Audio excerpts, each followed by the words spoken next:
네, 방금 보신 것처럼 AI 거품 논란으로 코스피가 한때 3,900선도 깨졌죠. 빅테크 기업들의 AI 투자는 과열일까요? 막대한 자금을 어떻게 조달할지, 수익을 낼 수 있을지 회의적인 시각도 적지 않습니다. 정부는 산업화와 정보화 고속도로처럼 AI 고속도로를 깔겠다며 내년 AI 예산을 10조 원 이상으로 늘렸는데요. AI 투자 경쟁과 우리 정부의 AI 드라이브 전문가들과 따져보겠습니다. 이병욱 서울과학종합대학원 AI 전략경영 주임 교수, 홍아름 경희대 테크노경영대학원 교수 나오셨습니다. 두 분 어서 오십시오. 예, 네, 반갑습니다.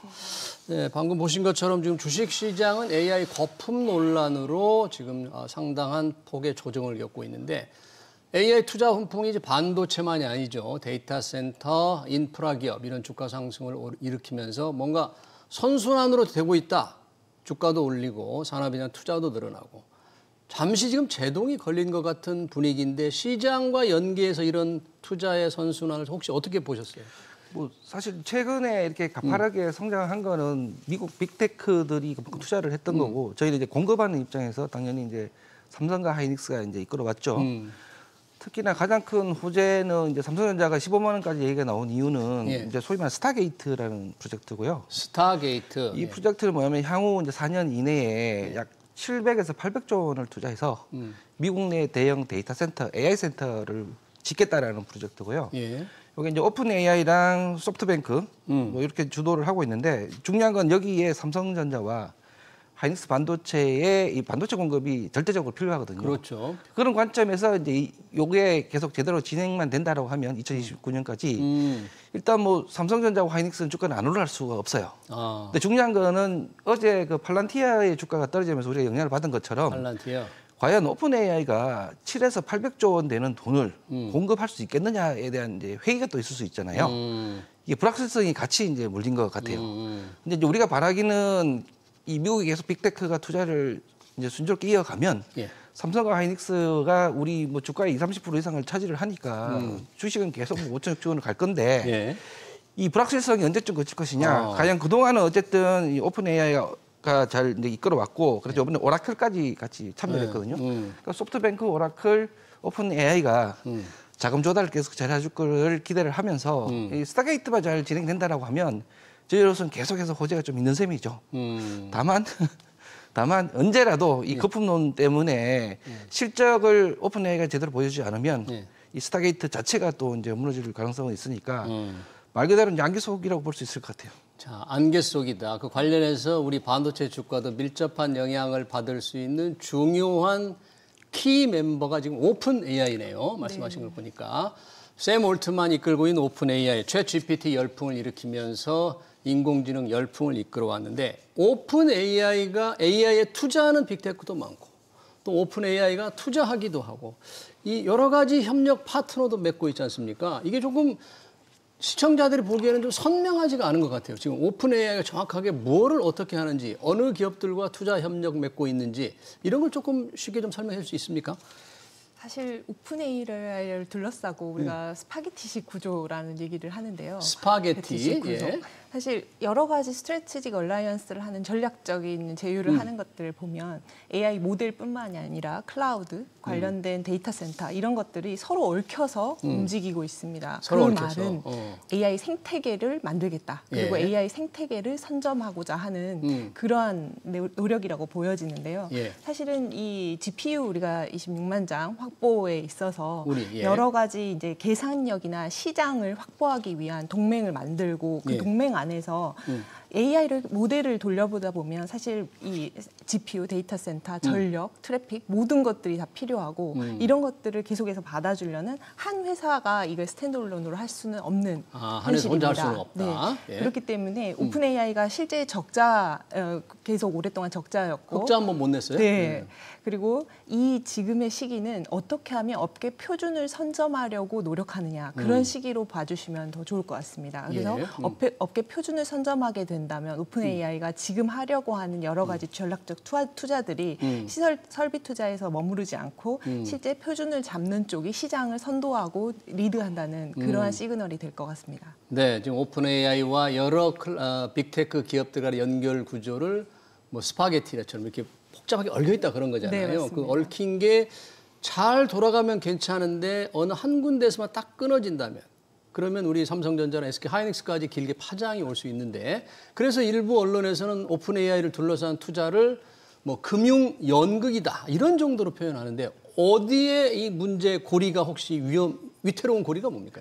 결국에는 투자받았다는 게 호재가 돼서 그쪽에 주가가 상승하게 되고 상승한 주가 여력만큼 또 투자를 하게 되는 구조가 되잖아요. 근데 과거에 이제 우리가 버블이 일어났을 때도 외부 투자가 들어온 거지 투자받은 자가 또 투자한 자를 투자하는 형의 형태는 사실 사이클은 없었지 않습니까? 서로 순환하는 거예요, 이렇게? 사실 그 순환이 지금 많이 키워온 건데 이게 과연 건전한 순환이냐 아니면 갑자기 버블로 꺼질 거냐가 결국에는 실적을 보여주느냐에 달려 있는데 실적을 이게 너무 느리죠. 지금 왜냐하면 지금 오픈 AI를 비롯해 대부분이 과금을 되게 비싸게 하고 있는데도 불구하고 여전히 적자란 말이에요. 그러면서 경쟁은 점점 좀 심화되고 그런데 지금 기술 수준이 이미 포화가 돼서 그다음 기술 수준까지 올라갈지 말지에 대해서 좀 의견이 분분한데 여기서 하나 또 브레이크스루를 못하면 이제 추가 유입자가 급격하게 줄어들고 특히 한국 같은 경우에는 지금 오픈 AI를 이용하는 사람이 급격하게 줄었어요. 추가 이용자가. 많이 줄었어요? 추가 이용자. 유료 가입자? 예. 실제로 그래요? 예. 이게 더뎌졌다는 거는 이제 새로운 사람을 유입하려면 기존에 이 기능에 만족 못했던 사람들을 만족시킬 만한 뭔가 브레이크스루가 나야 되는데 컴퓨팅 능력을 더 대폭 확대하면 되는 거죠, 그러면. 그렇죠. 그러니까 얘가 가지고 있는 현재 능력이 이미 이 능력만으로 만족하시는 분이 이용하고 계시는데 그동안 이용 안 하셨던 분까지 만족시키기 위해서는 한 번 더 이게 브레이크스루가 필요한데 과연 그게 가능할 거냐에 대한 회의도 있어요. 왜냐하면 기술이라는 게 한꺼번에 성장한 게 아니라 계단으로 성장하는데 이미 하나의 계단에 와 있지 않느냐. 뭐 이런 좀 분석도 많거든요. 그건 좀 두고 봐야 될 것 같습니다. 야, 이 두고 봐야 된다니까 투자자들로서는 조금 불안해집니다. 이게 지속적으로 갈 수 있는지. 올라갈 땐 또 계단이니까요. 빅테크의 투자 규모가 뭐 어마어마하다는데 올해 내년 전반적으로 이런 부분에 인공지능 분야에 대한 투자가 뭐 어느 정도로 지금 예상이 되고 있나요? 빅테크 기업들은? 사실 이 AI 기업들을 중심으로 하는 그런 케이펙스 지수들을 보면 우리가 설비 투자가 먼저 일어나고 있기 때문에 그 케이펙스로 인해서 실제 그것들이 생산성을 높이고 효율성을 가지고 있어 서비스를 만들어내고 다시 투자로 이어지는 그러한 구조라고 보여지고 기존에 우리가 인터넷 버블 때도 똑같은 것들을 경험을 했지 않습니까? 그래서 그때 사실은 새로 이제 우리가 통신 시설을 깔던 시기에 우리가 여러 가지 비즈니스 모델이 검증 안 됐어도 일단 해보자. 그러한 것들로 굉장히 그 시기에 지금의 그것을 좀 오마주해서 보자면 지금의 AI는 거기에 서비스를 깔자라는 의미입니다. 아까 이제 사용자가 줄었다고 말씀하셨는데 실제로 트래픽 수는 훨씬 더 늘었고 기존의 유저들이 훨씬 더 많은 양의 한 50배 이상의 양을 쓰고 있습니다. 유료 가입자들이. 그래서 인프라와 데이터가 깔려 있고 이제 어디에다 AI를 얹어서 실제 비즈니스 모델로 부가가치를 창출하느냐의 경쟁에 놓여지게 됐는데요. 기존의 이제 광고나 검색 시장에서의 수익은 굉장히 단기적입니다. 바로 서비스를 만들면 수익으로 이어지는 그런 구조라고 한다면 이제 이런 자동화나 물류나 제조나 로봇이나 이런 부분에서는 이제 장기적인 관점으로 봐야 합니다. 왜냐하면 이것은 안전성이나 품질이 개런티가 되지 않으면 계속 지속 가능한 모델이 아니기 때문입니다. 그렇기 때문에 우리나라 지금 인터넷 인프라가 닷컴 버블에서 나왔다면 이제 AI에서는 이 스피드가 계속해서 높아지고 혁신의 스피드가 높아지는 이 시기에 단기적인 실적만 보는 것이 아니라 향후 10년간의 경쟁력을 확보해서 선별적인 버블 그런 것들을 확인해야 되는 시점이라고 생각합니다. 그러네요. AI 하면은 우리 산업으로 조금 돌아와서 보면 얼마 전에 에이펙 정상회의에서 젠슨왕 엔비디아 CEO와 이재명 대통령도 만나고 이재용 회장 뭐 다 만나서 한 게 우리 GPU 최첨단 GPU 26만 장을 우리가 이제 확보했다고 그러잖아요. 거기에 현대차도 들어가 있고 삼성전자, SK, 네이버도 있잖아요. 정부도.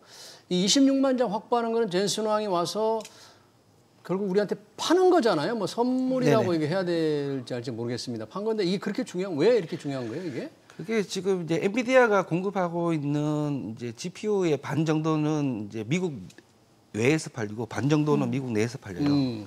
그런데 이제 최첨단 그러니까 우리가 흔히 말하는 H100, 블랙웰이라고 부르는 최첨단의 판매를 보면 99%가 미국에서만 팔려요.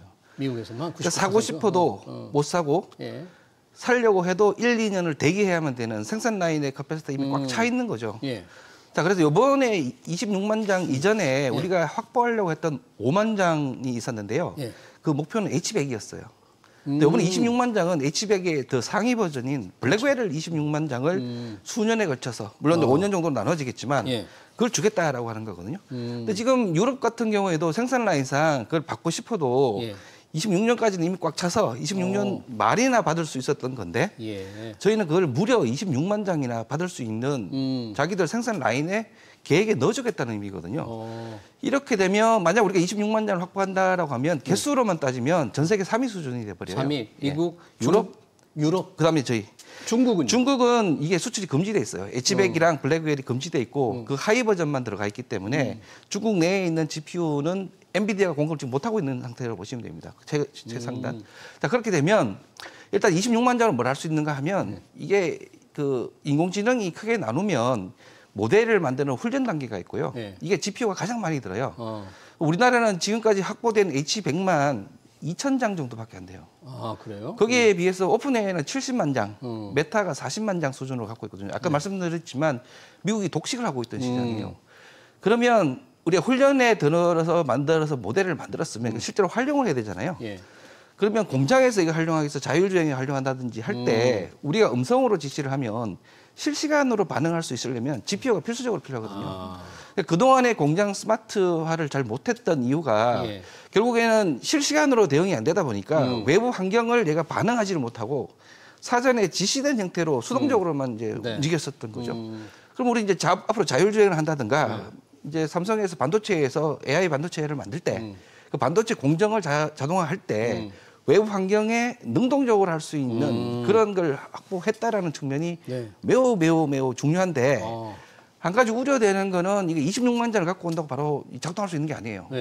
왜냐하면 26만 장을 작동하려면 데이터 센터를 지어야 되는데 이 얼추 계산해도 0.5 기가와트 정도의 전력이 필요한 데이터 센터가 필요한데 우리나라에서 제일 큰 데이터 센터를 가진 네이버의 지금 용량이 0.2 정도밖에 안 돼요. 그 부분 데이터 센터 저희가 조금 이따 한번 다시 들어보기로 하고 이게 산업에서 굉장히 중요한데 근데 트럼프 대통령이 그랬더라고요. 최첨단 AI 칩 블랙웰은 미국 외에는 안 된다. 중국한테만 수출을 제한하는 줄 알았더니 오로지 이거는 미국에서만 쓸 수 있다. 이런 말을 했던데 트럼프 대통령 말을 다 믿을 수는 없지만 혹시 엔비디아는 팔고 싶은데 미 행정부에서 못 팔게 하는 이런 일이 생기면 우리가 약속받은 거 공수표가 되나요? 우리 이 첨단 AI 칩은 히토류처럼 이제 전략 물자라는 거죠. 이 전략 물자가 됐기 때문에 이게 안보하고도 굉장히 연관이 돼 있고 우리나라가 그렇기 때문에 멀티벤더 이런 전략을 가져가야 된다고 생각합니다. 지금 엔비디아의 26만 장 계약을 확보했다라는 거기에서 더 나아가서 AMD나 다른 여러 가지 벤더사들하고도 생각을 해봐야 되고 국산 또 AI 칩 개발에도 좀 더 우리가 기술 개발을 해야 되는 시점이라고 여겨집니다. 왜냐하면 이게 모델이 지금 굉장히 이제 라지 랭귀지 모델에서 또 스몰 랭귀지 모델까지 여러 가지 모델이 기술 개발이 되고 있기 때문에 이런 기술에 대한 모델 경량화 또 양자화 이런 것들을 대비해서 계속해서 우리가 GPU로 학습하는 그런 기술들이 계속 점진적으로 개발이 된다면 국내의 이런 데이터 센터들 그런 것들을 온프레미스로 해서 우리 국내 안에서 해외 클라우드가 아니라 우리 국내에서도 돌릴 수 있는 이 칩을 누가 주느냐의 문제에서 우리가 얼만큼 돌릴 수 있느냐의 그러한 경쟁력으로 가져가야 된다는 시그널로 받아들이고 사실은 이러한 GPU 우리가 산업적으로 가져와서 봤을 때는 이런 것들을 우리가 어디에 적용할 수 있어서 사실은 이렇게 개런티를 받았냐라고 했을 때 현대나 이제 삼성을 타겟으로 우리가 해서 본다면 실제 우리가 잘하고 있는 이런 제조 분야에서 우리나라가 지금 세계 1등을 하고 있는 것이 바로 로봇 밀도입니다. 로봇 밀도. 네. 이제 산업 현장에서 우리가 제조 인력 10,000명당 몇 대의 로봇을 보유하고 있냐, 얼만큼 자동화돼 있냐에 대한 지표인데 이게 1,021대로 우리가 세계 1위고 그 다음에 싱가포르, 그 다음에 독일 이런 순위입니다. 그렇기 때문에 우리가 로봇 밀도가 높다는 건 이런 AI 기술들이 여기에 접목이 됐을 때 제조 현장에 접목이 되고 좀 정밀 제조 부분에서 여러 공정에 가미가 됐을 때 훨씬 더 파괴적인 접근성이 가능하고 이러한 로봇 밀도 1위라는 것들이 이들을 지금 한국이 계속해서 전략적인 파트너십을 계속 가져가야 되는 대상 국가로 보고 이번에도 이런 큰 약속을 하지 않았나라고 생각이 듭니다. 네. 이 트럼프 대통령이 못 팔게 하는 건 괜찮겠죠? 그건 자립을 해야 된다고 생각합니다. 외교와 자립의 문제라고 생각합니다. 그러니까 이병욱 교수님 이제 데이터 센터 잠깐 언급을 하시려고 했는데 이게 필요한 전력이 0.5 기가와트 정도. 그렇죠. 26만 개를 돌리기 위한 전력을 생각해 보면 0.5 기가와트 정도가 필요한데 국내에서 가장 큰 센터를 운영하고 있는 네이버가 0.2 조금 더 높아요. 근데 이걸 짓는 데 걸린 시간을 계산해 보고 그걸 보면 각각 지금 삼성이 5만 개, 뭐 현대가 5만 개씩 갖고 그러잖아요. 네이버도 각각 100메가와트 이상씩을 지어야 되는데 이게 시간적으로 가능하겠느냐라는 이제 우려가 드는 게 아시다시피 부지 선정부터 우리나라는 한전에서 변전소를 갈 때 수도권에서 거리도 계산하고 그다음에 아시다시피 이제 지방에서 반대를 했을 때 부지 선정이 쉽지가 않거든요. 이 데이터 센터 짓는 거를 뭐 혐오 시설로 이렇게 보고 반대한다는데 그래서 최초에 5만 장을 확보한다고 했을 때는 5만 장은 현실적으로 데이터 센터까지 병행돼서 4년, 5년 내에 우리가 설치할 수 있는 용량이 되는데 일단 그 이상으로 너무 많이 받게 되긴 했는데 너무 좋은 소식이긴 한데 과연 그럼 데이터 센터가 받쳐줄 만큼 각각 기업들이 만들 수 있는지의 용량을 보면 그게 가장 큰 문제인 거고 지금 이제 그 테슬라를 한 일론 머스크라든지 데이터 센터를 만들 때 그래서 썼던 방법이 자기가 갖고 있는 자동차 공장 부지를 그대로 이용해서 그 안에서 데이터 센터를 만들므로써 이번에 6개월 만에 거의 300메가와트짜리를 바로 만들었거든요.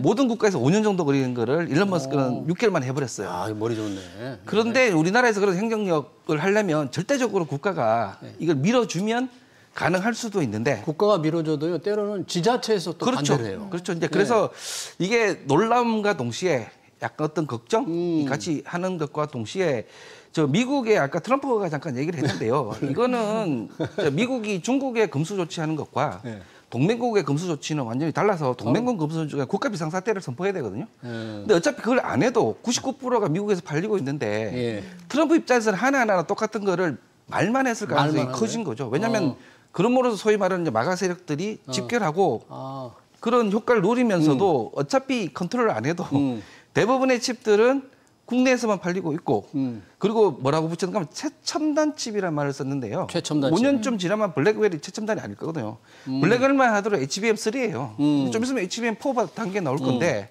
그렇게 따지면 우리가 공급받기로 한 블랙웰은 또 최첨단은 아니게 되거든요. 그래서 이제 워딩일 가능성이 되게 많다라고 저는 보고 있고 오히려 더 걱정은 그렇게 많이 준 26만 대를 최대한 빨리 운영을 하면 우리가 큰 수혜를 볼 텐데 그게 가장 인프라를 갖추기 어렵다 그런 그렇죠. 얘기네. 그게 지금 데이터 센터 짓고 방금 말씀하신 데이터 센터가 가장 큰 거고요.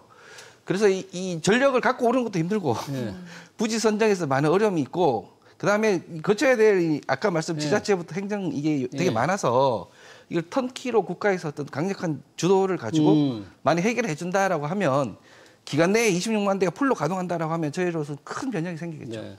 그러니까 젠슨왕 엔비디아로부터 26만 원을 받기로 우리가 약속을 했으면 받을 수 있는 준비를 조금 철저히 해야 되는데 그 부분에 더 관심 너무 큰 선물이 와버렸죠. 네, 그러네요. 관련해서 우리가 아까 잠깐 교수님께서 언급을 해주셨는데 우리의 이제 피지컬 AI에 우리가 좀 강점을 가질 수 있다. 이 AI가 이제 물리적 기기에서 이제 작동하는 거잖아요. 로봇, 자율주행차. 어느 정도 경쟁력이 있습니까? 우리가 피지컬 AI 분야에서. 이제 피지컬 AI의 경쟁력이라고 한다면 우리가 지금 삼성이 지금 GPU 계약을 맺으면서 AI 팩토리를 하겠다라고 이제 선언을 합니다.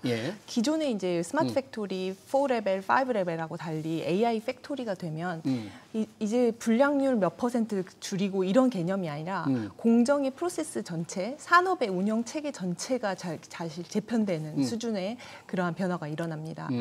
특히나 우리가 현대차가 지금 보스턴 다이내믹스 인수해서 예. 지금 여러 가지 로봇 기술들을 그렇죠. 보이고 있는데 이게 4족, 2족 보행 로봇, 또는 물류, 또 자율주행까지 계속해서 확장되고 있고 이런 것들이 이제 두산이나 이런 기업들이 이제 협동 로봇 이런 것들을 하고 있습니다. 예. 그렇기 때문에 산업 현장의 자동화 부분에서 미국이나 중국은 AI에 대한 모델이나 자본력 규모는 굉장히 크지만 우리나라는 보다 정밀하고 거기에 안에서 여러 가지 인증이나 장비의 현장에 대한 피드백 예. 그리고 도메인 날리지가 강한 여러 가지 이제 인력들 이런 것들이 강하기 때문에 제가 강조하고 싶은 것들은 이런 클라우드 AI에서 온디바이스 AI로 더 진화하고 디바이스 AI로. 네, 그리고 피지컬 AI에서 현장에서 바로바로 판단하고 제어하는 이런 AI 팩토리에서는 데이터가 그 자리에서 학습되는 그러한 구조로 계속 흘러갈 거기 때문에 예. 이 관련된 인프라를 잘 구축해 놓는 것들이 가장 중요하다라고 생각합니다.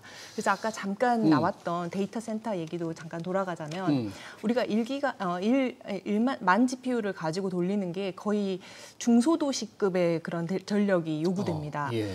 따라서 여러 가지 지금의 현재에서 우리가 여러 가지 생각해 볼 수 있는 여러 친환경이나 상생 모델, ESS 장비나 이런 것들로만 우리가 생각을 하게 된다면 AI가 사실은 스테이블하지 않다라고 생각합니다. 그래서 지금은 우리가 SMR 같은 예.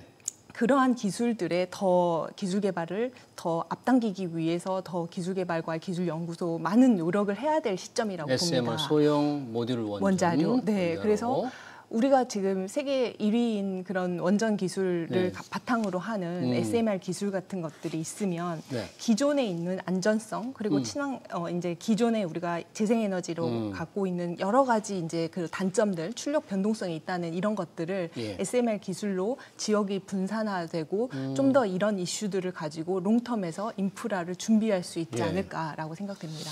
지금 전력 상당히 데이터 센터를 확장하면 할수록 전력의 안정적인 공급이 중요한 그 관련해서 SMR 소형 모듈 원자로를 말씀을 하셨는데 이 부분이 새 정부에서 적극적인 예산 지원이 조금 안 되는 것처럼 보이는데요. 뭐 현재로서는 민간 단계에서 오히려 이제 미국 정부가 지원하는 여러 가지 프로젝트에 거기 파트너십을 맺은 이제 파트너십을? 이 우리 민간 단체가 되게 많고요. 네. 이게 아시다시피 공급망 사슬을 보면 단순히 AI 칩 하나를 공급하기 위해서는 아까 말씀드린 데이터 센터를 지어야 되고 데이터 센터를 지으려면 전력을 공급해야 되는데 전력이라는 게 어차피 결국은 열을 발생시켜서 이 열로 이제 히터를 위해서 터빈을 돌리는 거거든요. 네. 그럼 또 터빈을 생산하는 게 우리나라 국내 그러니까 세계 최고 수준이에요. 터빈? 네, 오. 그게 이제 효성이고. 예. 근데 이게 계속 맞물려 있다 보니까 그러니까 이 AI 시기가 활짝 피면서 관련 데이터 산업, 전력 관련 이런 기업들이 지금 수혜를 많이 받고 그렇죠. 있는 거거든요. 그다음에 이제 제조업까지 물려서 이게 같이 큰 공급 사슬말이 돼서 매우 큰 프로젝트인데 방금 앵커께서 지적하셨듯이 모든 게 이 두뇌에만 너무 집중이 돼 있고 이 이제 몸이 튼튼해야 이 머리를 지탱을 하는데 네. 아직은 좀 이제 시기상조를 할 수도 있죠. 왜냐하면 이 5만 대를 기준으로 했을 때 우리의 그 국가 플랜이 있다가 지금 26만 대 왔을 때 플랜 좀 이게 달라져야 되고. 26만 개 GPU라는 게 어마어마한 규모군요. 거기다가 미국은 지금 사활을 걸고 SMR의 사활을 걸고 있어요. 이게 기가와트급으로 돌리기 위해서는 SRAM이 절대적으로 필요한데 미국이 못 갖추고 있는 여러 가지 절대적인 기술을 우리 국내의 원자력 기술 다 가지고 있거든요. 근데 민간에서는 활발히 파트너십이 돼서 그쪽에 SMR 만드는데 참여하고 있고 미국 정부의 돈을 받아가면서 프로젝트를 하고 있는 이제 마당이니 네. 우리도 이제 이쪽에 집중적으로 투자를 해야 될 때가 된 거죠. 네. 이 GPU 26만 장을 확보해서 AI 시대를 준비한다고 하니까 아무리 우리가 AI 투자를 많이 한다고 해도 이걸 연구하고 이끌고 갈 인재가 없다. 그래서 유능한 인력들이 해외로 많이 간다. 이제 대학에 두 분이 계시니까 대학 교수들, 대학 학생들이 많이 빠져나가는데 이제 GPU 이렇게 확보하게 되면 조금 빠져나가지 않고 좀 투자할 수 있는, 공부할 수 있는 여력이 좀 될까요? 어떻게 보세요, 교수님? 네. 인재가 없잖아요, 우리. 네, 너무 중요한 말씀을 네. 해주셨는데 지금의 이 100년의 올까 말까하는 혁신의 웨이브를 계속해서 롱텀으로 끌고 갈 것들은 인재다라고 생각합니다. 그런 인프라를 다룰 인재도 필요하고 실제로 AI 모델을 학습하고 이러한 AI 알고리즘을 실제 구현하는 인재들도 필요합니다. 사관생도처럼 키워야겠죠. 그런데 도메인 날리지를 갖고 있는 사람들이 우리나라처럼 제조나 금융이나 의료나 산업 환경 분야에서 도메인 날리지가 여러 가지 디지털화 되어 있는 부분이 강점인 것들을 최대한 살려서 버티컬 AI를 잘할 수 있는 그런 도메인 날리지를 갖고 있는 사람들을 더 교육해야 되는 부분이 실제 굉장히 더 중요하다라는 말씀을 좀 드리고 알겠습니다. 싶습니다. 그런 부분에도 조금 내년에 확보한 예산을 듬뿍 쏟아서 인재 양성에 좀 많은 돈을 지원해 볼 수 있기를 기대하겠습니다. AI 열풍 그리고 우리 정부의 AI 전략까지 관련 토론을 여기서 마쳐야 될 것 같습니다. 지금까지 이병욱 서울과학종합대학원 AI 전략경영 주임 교수, 홍아름 경희대 테크노 경영대학원 교수였습니다. 고맙습니다.